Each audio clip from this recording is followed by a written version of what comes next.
ഇനി നമ്മൾ നോക്കാൻ പോകുന്നത് മോഡേൺ ബാങ്കിങ്ങിൻ്റെ പ്രധാനപ്പെട്ട ചോദ്യങ്ങളാണ് കേട്ടോ. അപ്പോൾ മോഡേൺ ബാങ്കിങ്ങിലെ ചോദ്യങ്ങൾ എന്ന് പറയുമ്പോൾ നമുക്കറിയാം, നമ്മൾ ഡേ ടു ഡേ ലൈഫിൽ നമുക്ക് കൂടുതൽ അറിയാവുന്ന അല്ലെങ്കിൽ കേൾക്കുമ്പോൾ മനസ്സിലാവുന്ന കാര്യങ്ങളാണ് മോഡേൺ ബാങ്കിങ്ങിൽ നമ്മൾ പഠിക്കാനുള്ളത്.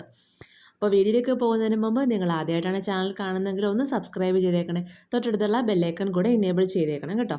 അപ്പോൾ ഫസ്റ്റ് ക്വസ്റ്റ്യൻ നമുക്ക് നോക്കാം.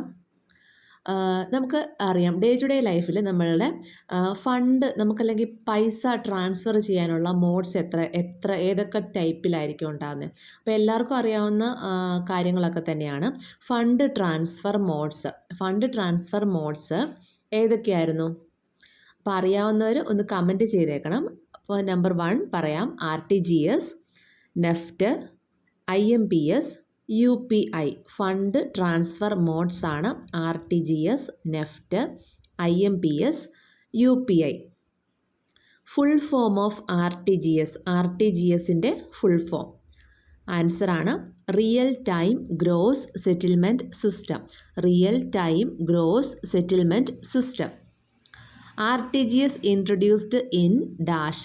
RTGS ഇൻട്രൊഡ്യൂസ് ചെയ്ത വർഷം ആൻസറാണ് 2004 മാർച്ച്. RTGS ഇൻട്രൊഡ്യൂസ് ചെയ്ത വർഷമാണ് 2004 March. Minimum transaction value in RTGSൽ മിനിമം ട്രാൻസാക്ഷൻ വാല്യൂ എത്രയാണ്? ആൻസറാണ് ₹2 lakhs. 2 ലക്ഷം രൂപയാണ് മിനിമം ട്രാൻസാക്ഷൻ വാല്യൂ. RTGS ചെയ്യണമെങ്കിൽ മിനിമം 2 ലക്ഷം രൂപ മുതലാണ് ട്രാൻസാക്ഷൻ ചെയ്യാൻ പറ്റുന്നത്.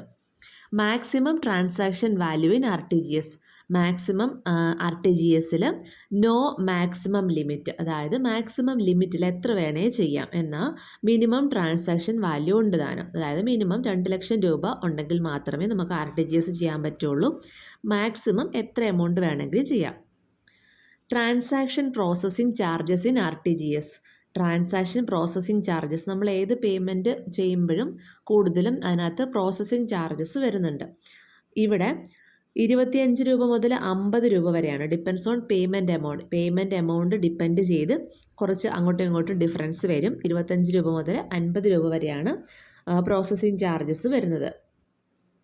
ഫുൾ ഫോം ഓഫ് നെഫ്റ്റിൻ്റെ ഫുൾ ഫോം NEFT, നെഫ്റ്റ്. ആൻസറാണ് national electronic fund transfer.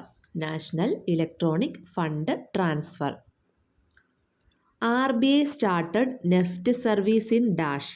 NEFT service ആരംഭിച്ച വർഷം ആൻസറാണ് 2005 November. RBI started NEFT service in 2005 November. NEFT works only dash. ആൻസറാണ്, അതായത് നമ്മൾ ഓരോ പേയ്മെൻറ്റ് സിസ്റ്റവും നമുക്ക് ചിലപ്പോൾ 365 ദിവസവും 24/7 എന്നൊക്കെ പറഞ്ഞ് കാണത്തില്ലേ. അപ്പം നെഫ്റ്റ് എങ്ങനെയാണ് വർക്ക് ചെയ്യുന്നത്? ബാങ്കിങ് വർക്കിംഗ് അവേഴ്സിൽ മാത്രമാണ് നെഫ്റ്റ് വർക്ക് ചെയ്യുന്നത്. NEFT work only banking working hours. Minimum transaction value in നെഫ്റ്റിലെ മിനിമം ട്രാൻസാക്ഷൻ വാല്യൂ എന്ന് പറയുന്നത് 1 rupees ആണ്. 1 രൂപ മുതൽ എത്ര വേണമെങ്കിലും നെഫ്റ്റിൽ ട്രാൻസാക്ഷൻ ചെയ്യാൻ പറ്റും. മാക്സിമം ലിമിറ്റ് ഉണ്ടോ? അപ്പോൾ നോ മാക്സിമം ലിമിറ്റ്. 1 രൂപ മുതൽ എത്ര വേണമെങ്കിലും നമുക്ക് ട്രാൻസാക്ഷൻ ചെയ്യാം. മാക്സിമം ലിമിറ്റ് ഇല്ല, എത്ര വേണമെങ്കിലും ചെയ്യാം. ട്രാൻസാക്ഷൻ പ്രോസസ്സിംഗ് ചാർജസ് ഇൻ നെഫ്റ്റിൻ്റെ ട്രാൻസാക്ഷൻ പ്രോസസ്സിംഗ് ചാർജസ് എന്ന് പറയുന്നത് 2.5 രൂപ മുതൽ 25 രൂപ വരെയാണ്. അതും പേയ്മെൻറ്റിൻ്റെ എമൗണ്ടിനെ ഡിപ്പെൻഡ് ഓൺ പേയ്മെൻറ്റ് എമൗണ്ടിനെ ഡിപ്പെൻഡ് ചെയ്ത് ഡിഫറൻസ് വരും. In NEFT the fund is transferred in dash. നെഫ്റ്റിൽ ഫണ്ട് ട്രാൻസ്ഫർ ചെയ്യുന്നത് എങ്ങനെയാണ്? ബാച്ചസ് ആയിട്ടാണ്. ഓരോ ബാച്ചസ് ആയിട്ടാണ് ഫണ്ട് ട്രാൻസ്ഫർ ചെയ്യുന്നത്. ഇപ്പോൾ ഒരു പേയ്മെൻറ്റ് അങ്ങോട്ട് കിട്ടിക്കഴിയുമ്പോൾ അത് തന്നെ അന്നേരം തന്നെ ട്രാൻസ്ഫർ ചെയ്യുമല്ല, അത് ഓരോ ബാച്ച് ആകുമ്പോഴാണ് അത് ട്രാൻസ്ഫർ ചെയ്യുന്നത്.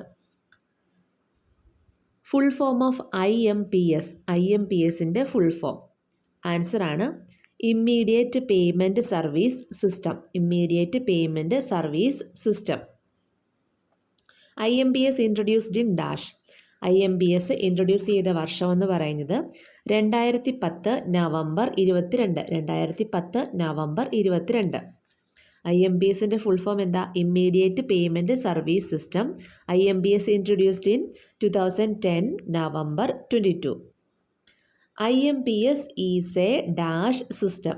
IMPS is a dash system. Answer ആണ് instant payment inter bank electronic fund transfer system.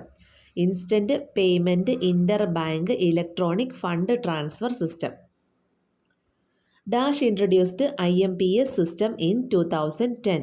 Dash introduced IMPS system in 2010. Answer ആണ് NPCI. NPCI. National payment corporation of India. NPCI. National payment corporation of India. IMPS service available in dash. IMPS service available ആയിരിക്കുന്നത് എപ്പോഴൊക്കെയാണ്? 24/7. ഒരു വർഷം full 24/7 including bank holidays. Bank holidays ഉൾപ്പെടെ 24/7 ഈ ഒരു service available ആണ്. Transaction limit in IMPS per transaction. Answer ആണ് ₹2 lakh. ഒരു ട്രാൻസാക്ഷനിൽ 2 ലക്ഷം, അങ്ങനെയാണ് ട്രാൻസാക്ഷൻ ലിമിറ്റ് വരുന്നത്. Transaction limit per day in IMPS എന്ന് പറയുന്നത് 10 lakhs ആണ്. ഒരു ട്രാൻസാക്ഷനിൽ ലിമിറ്റ് എന്ന് പറയുന്നത് 2 lakhsഉം ഒരു ദിവസം പെർ ഡേയിലുള്ള ട്രാൻസാക്ഷൻ ലിമിറ്റ് എന്ന് പറയുന്നത് 10 lakhsഉം ആണ്. IMPSൻ്റെ ട്രാൻസാക്ഷൻ ലിമിറ്റാണ് പറയുന്നത്, മിനിമം മാക്സിമം ലിമിറ്റ് അല്ല പറയുന്നത് കേട്ടോ.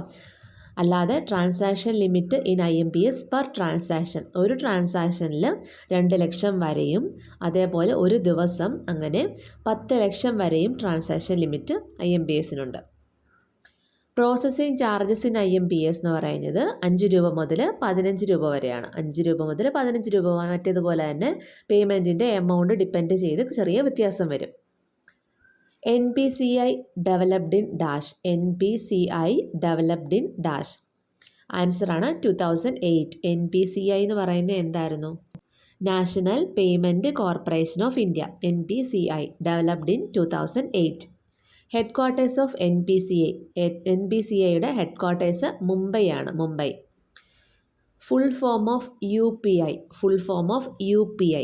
Answer unified payment interface. Unified payment interface.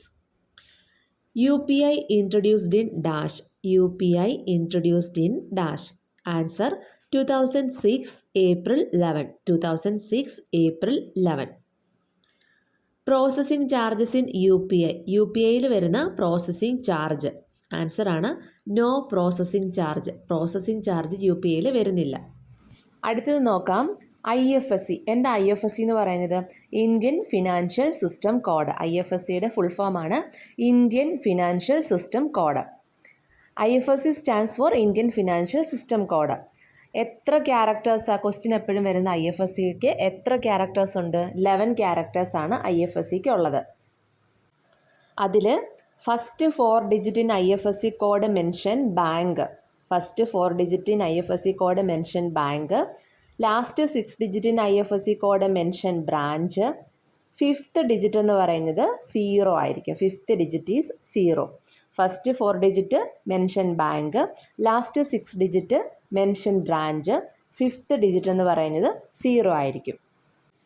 Swift എന്ന് കേട്ടിട്ടില്ലേ? എന്താ സ്വിഫ്റ്റ് എന്ന് പറയുന്നത്? Society for world wide inter bank financial telecommunication. Society for world wide inter bank financial telecommunication, അതാണ് സ്വിഫ്റ്റ് എന്ന് പറയുന്നത്. നമുക്ക് ഇൻ്റർനാഷണൽ ആയിട്ട് പേയ്മെൻ്റ് ഒക്കെ ചെയ്യണമെങ്കിൽ സ്വിഫ്റ്റ് കോഡ് ചോദിക്കാറുണ്ട്. Swift was founded in 1973. Swift found ചെയ്തത് 1973-ലാണ്. ഹെഡ് ക്വാർട്ടേഴ്സ് എന്ന് പറയുന്നത് ബ്രസൽസ് ആണ്.